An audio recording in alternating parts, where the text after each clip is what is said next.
finally gave birth to a son after 12 years of marriage. I remember how happy I was to see him, squealing so energetically that my exhaustion flew away. A few hours after the birth of my son, my husband and mother-in-law came to my hospital room. "We saw the baby. He's so cute, just like Mark." "Good job. Our baby is a boy." They looked content. When I told them about my pregnancy, I was worried about their indifferent attitudes. But seeing their cheerful faces reassured me that their own child or grandchild was adorable. I hoped that we might be able to have happy days like in the past. "So, we're getting a divorce." My husband initiated the divorce, as if it were a casual conversation. It was followed by my mother-in-law. "Well, we'll take the heir." She said it with a smile on her face, not changing her demeanor. "You're no longer needed. I've taken care of you for over a decade, so don't complain now." It's way too late to have the first child after 12 years of marriage. He should switch to a younger girl who can bear more children. I don't want to waste any more time with you. So, divorce me right away." Okay, then I'll destroy your home and company. My name is Sally. I'm a 34-year-old housewife. My husband Mark and I started dating back in the university. When we were students, we were an ordinary couple. I thought he was just like me, from an ordinary family. But after we engaged, I learned that his grandfather was a wealthy man who owned several companies. Moreover, they were so big that everyone knew about them. I was anxious about my marriage, thinking it was too much to be the wife of someone from such a family. But Mark said, "It's no different than any other family. Just that my grandfather is a business owner." He was a kind guy who always considered me. So I thought I could work things out with him and decided to marry him. After marriage, Mark and my mother-in-law Helen wanted me to live on a property and be a full-time housewife.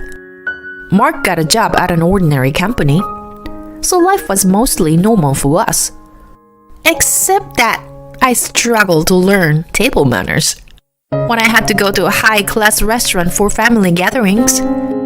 After the third year of our marriage, Helen, who had always left us couple alone, started interfering. It's already been 3 years, but no baby yet. Mrs. Miller's daughter just got pregnant. I wonder when I can meet my grandchild. She came over early in the morning and urged me to have a baby every day. I spoke to Mark about this.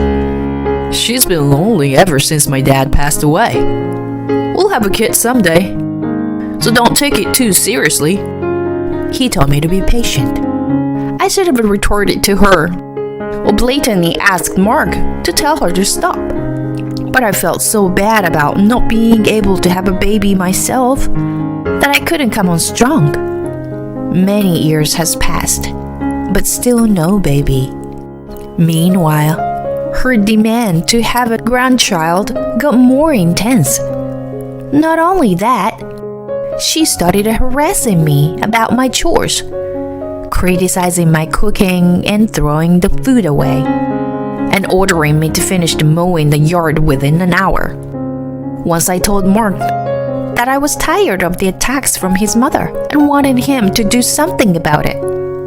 "Deal with it yourself. I'm tired, so don't bother me with such a trivial matter." He interrupted me and scolded me with a sigh.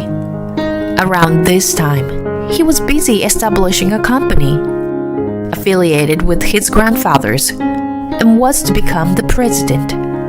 He was coming home late at night frequently, not only to work, but also to socialize and drink. And when I tried to talk to him, most of the time, he was too exhausted to listen to me. The numbers of occasions we spoke to each other became less and less, and our relationship as a married couple was diminishing.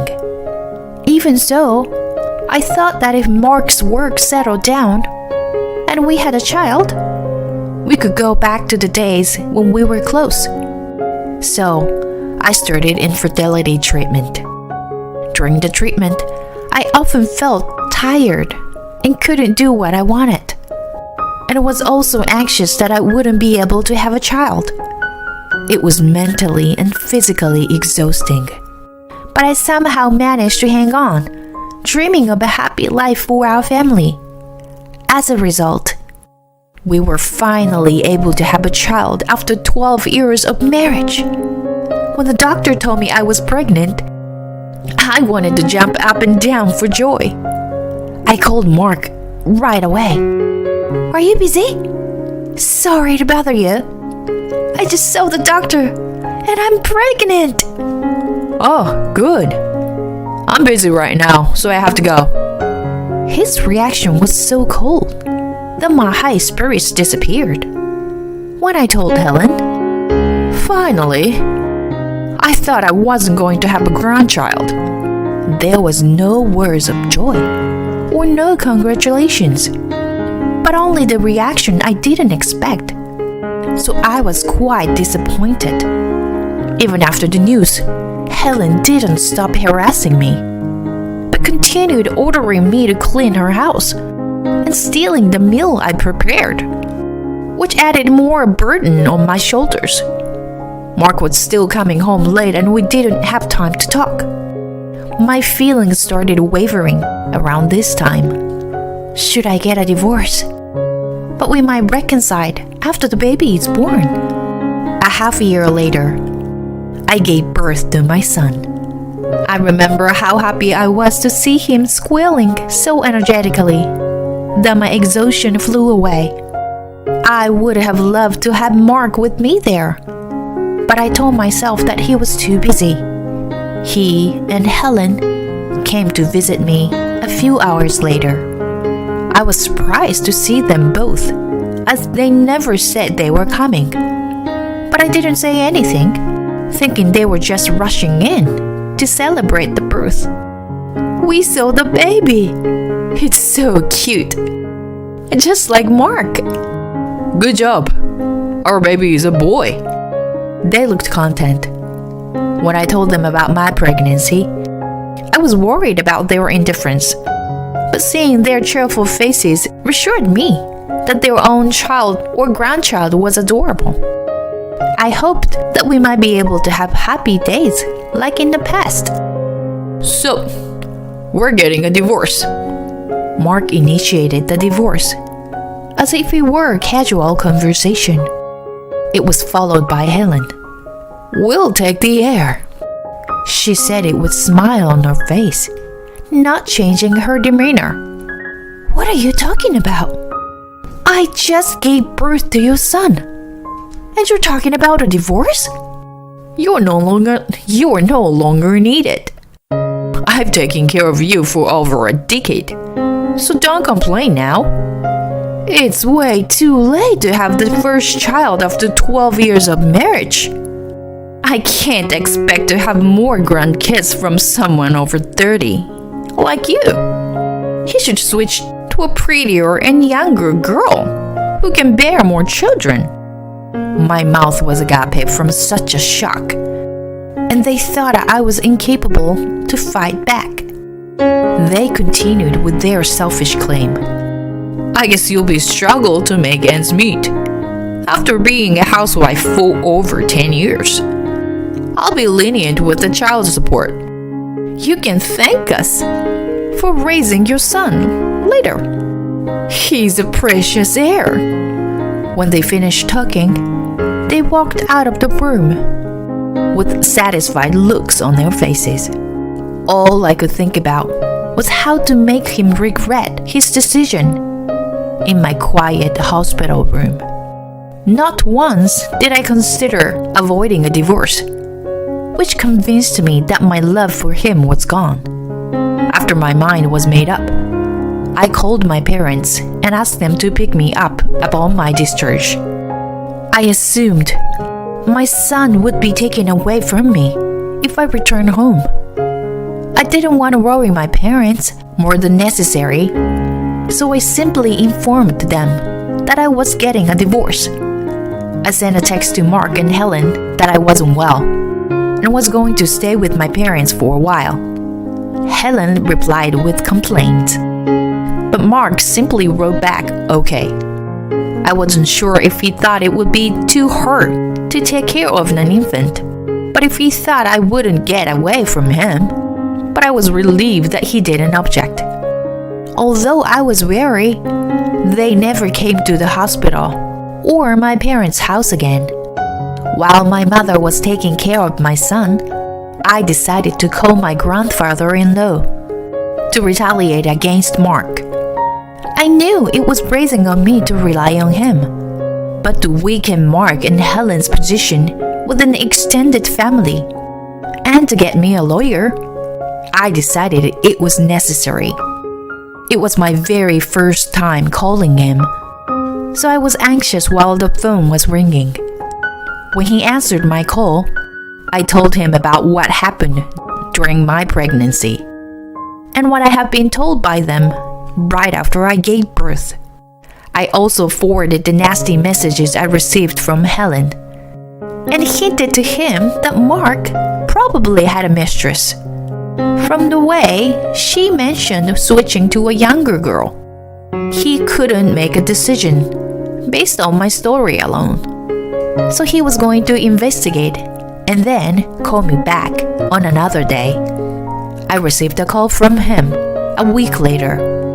From his investigation, he found that Mark had been cheating on me for 3 years, and Helen had been telling people that I had run away, and she was raising her grandson. My grandfather-in-law sounded stoic, but I could feel his quiet rage vibrating through the phone. To gather more evidence of adultery, I found a private detective to tell Mark, and my grandfather-in-law referred me to a seasoned lawyer. The more and more evidence of infidelity came out. His mistress was a gentle-looking girl in her early 20s.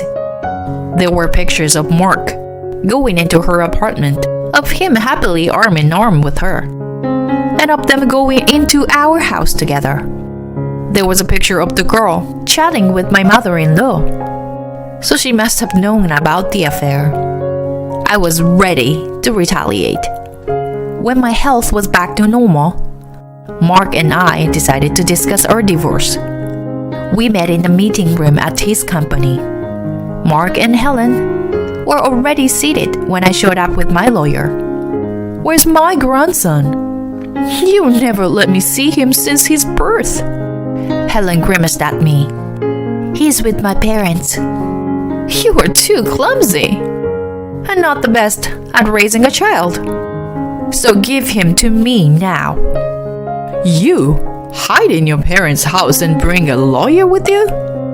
I was going to let you go without child support and alimony. But if you're willing to fight, I'll be thorough, too." "What do you mean by alimony?" "I'm going to take over my grandfather's company one day. And yet, I took care of a childless woman for over a decade. So it wouldn't be worth it if I didn't get alimony." Mark sneered, and my lawyer looked at him coldly. "I wonder which one of us would end up paying alimony." "Huh. Look who's talking." "Helen, let me check again.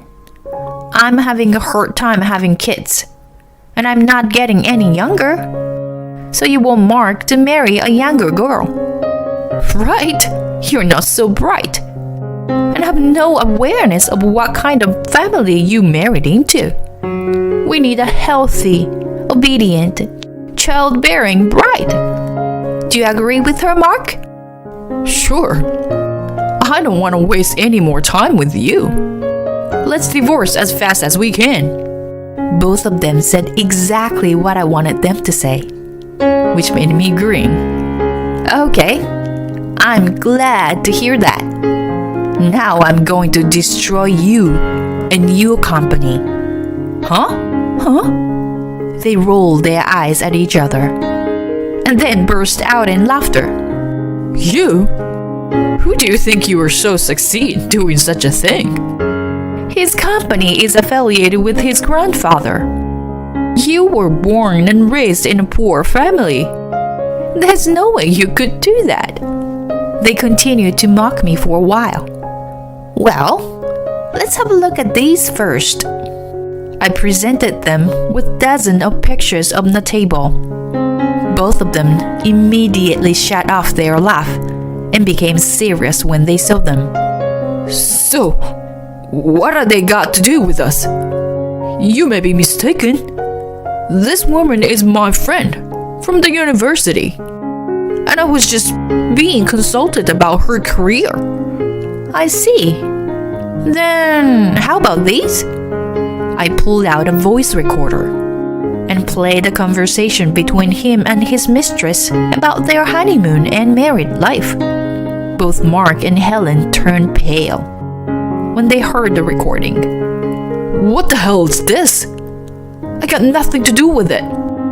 I hid a voice recorder in the house while you two were gone a few days ago. By the way, I bought it to get evidence of Helen's harassment. I expected Mark to deny everything when I showed him the pictures. So, I installed the voice recorder to make sure they couldn't get away with it.